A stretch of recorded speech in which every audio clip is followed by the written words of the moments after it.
Bismillahirrahmanirrahim. Assalamualaikum warahmatullahi wabarakatuh. Perkenalkan, nama saya Konita Kurota Ayun. Di sini saya akan mempresentasikan mengenai perancangan kontrak syariah, di mana di dalam rangka penyusunan kontrak syariah kita harus mempertimbangkan adanya dasar-dasar akad di dalam suatu penyusunan kontrak syariah. Di dalam ketentuan hukum fikih itu sudah ditentukan mengenai dasar-dasar dalam akad penyusunan kontrak syariah. Adapun akad di dalam penyusunan kontrak syariah itu ada 3. Yang pertama ada pertukaran, kemudian yang kedua ada perkongsian, dan yang ketiga ada mengenai kepercayaan. Yang pertama adalah pertukaran. Pertukaran di sini identik dengan jual beli dan sewa menyewa. Di sini saya akan menjelaskan mengenai jual beli terlebih dahulu. Jual beli adalah pertukaran antara harta yang satu dengan harta yang lainnya, di mana sebagai seorang penjual kita menyerahkan barang dagangannya kita kepada pembeli, sedangkan pembeli memberikan uang yang merupakan ketentuan dari harga tersebut kepada penjual.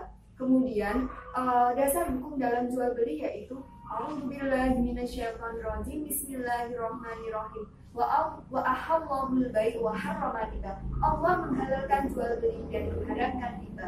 Kemudian yang kedua, di dalam jual beli itu ada 3 macam. Yang pertama ada murabahah, yang kedua ada istisna, dan yang ketiga ada salam. Apa perbedaan antara ketiga macam tersebut? Yang pertama ada murabahah. Murabahah itu adalah di mana penjual dengan pembeli itu saling mengetahui harga barang yang akan dijualkannya, keuntungannya juga diketahui antara kedua belah pihak. Sedangkan salam adalah pembayarannya dilakukan di muka, tetapi penyerahan barangnya dilakukan di kemudian hari, yaitu pesanan. Kemudian yang ketiga yaitu istisna. Istisna adalah di mana pembayaran antara masing-masing para pihak itu dilakukan sesuai dengan kesepakatan antara pihak, di mana bisa dibayar di awal, di tengah, maupun secara berangsur sesuai dengan kesepakatannya. Sedangkan barang yang diserahkan itu diberikan di kemudian hari. Kedua adalah sewa menyewa. Sewa menyewa, apa perbedaannya dengan jual beli? Sewa menyewa itu adalah kepemilikannya masih tetap milik orang pertama, tetapi kita hanya memanfaatkan barang atau objek sewa tersebut. Kemudian akad yang kedua ada perkongsian atau kerjasama. Perkongsian di sini adalah kerjasama antara pihak satu dengan pihak yang lainnya. Misalkan satu mudharabah, yaitu bagi hasil, di mana pihak pertama itu memberikan sumbangan modal kepada pengelola, dan yang pihak kedua adalah sebagai pengelola dana tersebut. Kemudian yang kedua ada musyarakah. Musyarakah itu adalah kerjasama antara tenaga dengan tenaga. Kemudian yang ketiga ada muzara'ah, kemudian musyaqqah dan mukabarah. Dalam hal ini ketiga ini masuk ke dalam bidang pertanian. Apa perbedaan antara 3 akad tersebut? Perbedaan 3 akad tersebut antara lain, satu, muzara'ah, bibitnya berasal dari petani. Kemudian yang kedua, kalau muhabarah itu adalah bibitnya berasal dari pemilik ladang. Kemudian yang ketiga, musyaqqah. Musyaqqah itu adalah kerjasama di dalam penyiraman tanah, di mana hasil dari tanaman tersebut akan dibagi sesuai dengan kesepakatan dari masing-masing kedua belah pihak. Oke teman-teman, selain akad pertukaran dan akad perkongsian atau kerjasama, adanya akad kepercayaannya, di mana dengan adanya kepercayaan satu sama yang lain, maka akan menimbulkan bantuan kepada orang lain, baik berupa pinjaman harta, kemudian pinjaman jasa, maupun jaminan sosial. Kemudian di sini saya akan membahas mengenai anatomi dan struktur kontrak syariah. Di dalam penyusunan kontrak syariah, yang wajib kita ketahui, yang kita terapkan dalam penyusunan kontrak syariah, kita itu harus mempertimbangkan adanya struktur dan anatomi dari perjanjian kontrak syariah itu sendiri. Yang pertama, apa sih pengertian dari struktur? Struktur adalah susunan yang akan dirancang di dalam sebuah kontrak syariah. Kemudian anatomi adalah letak atau bagian atau hubungan antara bagian yang satu dengan bagian yang lainnya. Misalnya, menurut pendapat Carlos bahwasanya di dalam penyusunan kontrak syariah itu ada 6 macam. Yang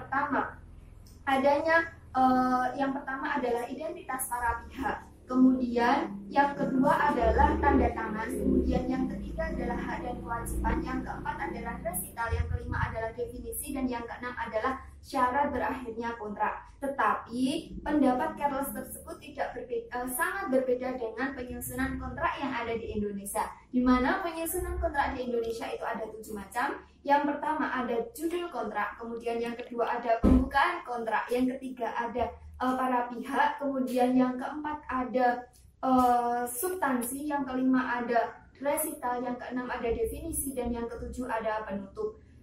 Oke teman-teman, tetapi di dalam penyusunan kontrak syariah itu dibedakan menjadi 2 jenis, yaitu dimensi nasional dan dimensi internasional, di mana dalam hal ini berbeda antara dimensi penyusunan kontrak syariah yang berdimensi nasional dan berdimensi internasional itu berbeda, walaupun pada hakikatnya itu sama dengan 12 hal pokok, tetapi dalam kaitannya itu sangat berbeda. Yang pertama, saya akan membahas mengenai penyusunan kontrak yang berdimensi nasional.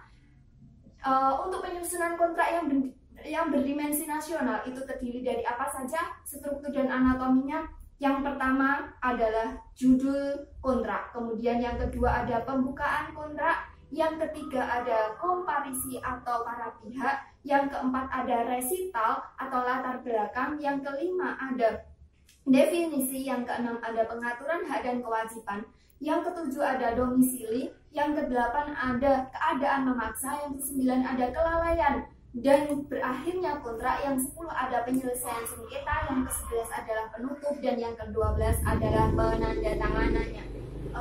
Bagaimana maksud dari 12 hal pokok tersebut? Marilah saya akan memberikan penjelasan satu persatu. Di mana yang pertama, judul. Judul adalah berasal dari bahasa Inggris, yaitu the title of kontrak, di mana dalam hal ini judul termasuk bagian dari awal sebuah kontrak. Judul harus memuat memuat hal yang sama terhadap isi, kemudian mengatur ketentuan-ketentuan yang tercantum di dalam sebuah kontrak, dan yang ketiga bahwasanya judul itu tidak terlalu singkat dan tidak terlalu jelas, di mana saya akan memberikan pencontohan mengenai seperti halnya tugas yang telah diberikan oleh Bu Baiti, guru atau dosen pendamping kami di dalam mata kuliah, bahwasanya di dalam pembuatan penyusunan kontrak pada tugas yang sebelumnya saya mengambil judul yaitu akad pembiayaan murabahah, dan contoh lain dari judul yang lain adalah satu, perjanjian kredit, kemudian yang kedua adalah perjanjian sewa guna usaha kendaraan bermotor. Oke teman-teman, yang kedua adalah mengenai pembukaan kontrak. Pembukaan kontrak merupakan bagian awal dari sebuah kontrak. Pembukaan tersebut terdiri dari 2 metode. Yang pertama, tanggal, bulan, dan tahun berada di awal. Metode yang kedua adalah tanggal, bulan, dan tahun di akhir. Di mana dalam hal ini tanggal, bulan, dan tahun itu menunjukkan bahwasanya para pihak telah melakukan perjanjian pada tanggal tersebut. Oke teman-teman, yang ketiga ada yang namanya komparisi, yaitu para pihak. Di mana para pihak di sini untuk menjelaskan mengenai nama, kemudian pekerjaan, kemudian yang ketiga adalah tempat tinggal, dan yang keempat adalah posisi atau kedudukan para pihak, di mana posisi dan kedudukan para pihak itu ada 3 macam. Ia bertindak untuk dirinya sendiri, kemudian yang kedua ada mewakili, dan yang ketiga adalah pemegang kuasa. Kemudian yang keempat, hal yang keempat yang dari 12 tersebut, yang keempat adalah revital. Revital di sini adalah latar belakang terjadinya sebuah kontrak. Mengapa dalam hal ini sangat penting? Karena apabila kita melakukan sebuah penyusunan kontrak, kita harus menerangkan bahwasanya mengapa kita kok membutuhkan latar belakang dari sebuah kontrak tersebut. Apa yang melatar belakang kita melakukan penyusunan kontrak? Kemudian contohnya misalnya seperti pihak pertama membutuhkan pinjaman uang sebesar 100 juta rupiah untuk tambahan modal. Kemudian yang kedua, pihak kedua sebagai menyepakati adanya peminjaman uang dari pihak pertama dengan syarat-syarat yang berlaku dan akan disebutkan di bawah. Itu adalah contoh dari sebuah resital. Yang keempat adalah faktor yang kelima adalah definisi. Definisi di sini adalah istilah-istilah kunci yang tercantum di dalam sebuah kontrak. Maksudnya di sini adalah tujuan dari dibuatnya definisi yang pertama untuk mempermudahkan para pihak mengetahui isi dari sebuah kontrak tersebut. Yang kedua, untuk menafsirkan hal-hal yang berkaitan dengan pasal-pasal yang akan diterangkan di bawahnya. Jadi, ketika kita ada singkatan atau kalimat asing itu sudah dijelaskan di dalam definisi. Kemudian yang keenam adalah mengenai pengaturan hak dan kewajiban. Pengaturan hak dan kewajiban itu tertera di dalam sebuah substansi dari isi sebuah kontrak, di mana kontrak yang satu dengan kontrak yang lain itu berbeda-beda, di mana dalam kontrak pertama mungkin dengan kontrak yang kedua antara kredit dengan perjanjian sewa guna usaha itu saling berbeda, di mana hak dan kewajiban yang akan dipenuhi oleh seorang kreditor dan yang dipenuhi kewajiban yang hak yang diterima oleh kreditur itu berbeda. Maka dalam hal ini kontrak itu substansi atau hak dan kewajiban dikembalikan kepada para pihaknya masing-masing. Kemudian yang ketujuh ada domisili. Domisili adalah tempat di mana seseorang atau para pihak melakukan perbuatan hukum. Apa yang dimaksud dengan perbuatan hukum? Perbuatan hukum adalah perbuatan yang menimbulkan hak dan kewajiban, di mana di dalam penyusunan kontrak syariah, tempat atau domisili, tempat kediaman itu dibagi menjadi dua. Yang pertama, domisili yang dipilih, dan yang kedua adalah mengenai domisili yang sudah ditetapkan. Yang pertama ada domisili sukarela dan domisili wajib, di mana domisili sukarela itu tidak ada hubungannya dengan orang lain. Kalau domisili wajib itu ada hubungannya dengan orang lain.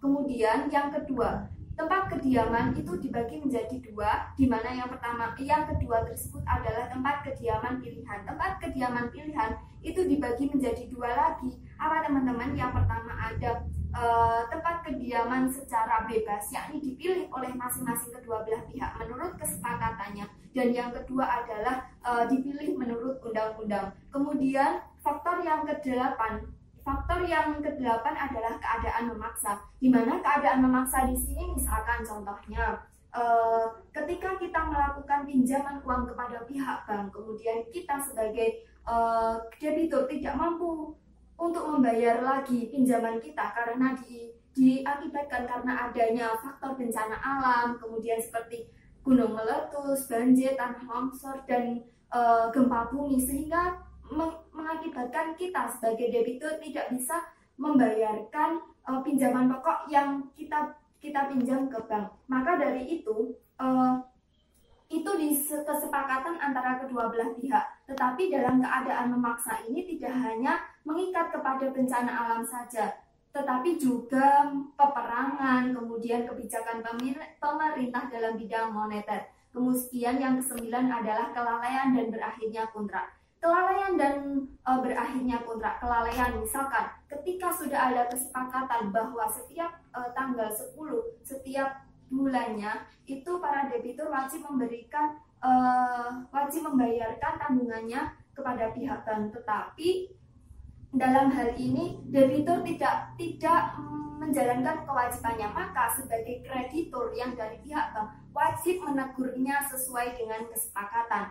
Kemudian ada berakhirnya sebuah kontrak. Berakhirnya sebuah kontrak di sini merupakan upaya untuk menyelesaikan atau mengakhiri sebuah kontrak. Kemudian faktor yang ke-10 adalah pola penyelesaian sengketa. Pola penyelesaian sengketa di sini disesuaikan dengan kesepakatan para pihak, di mana ketika saya mencontohkan tugas yang telah saya buat kemarin itu bahwasanya pola penyelesaian sengketa di dalam akad pembiayaan murabahah masing-masing para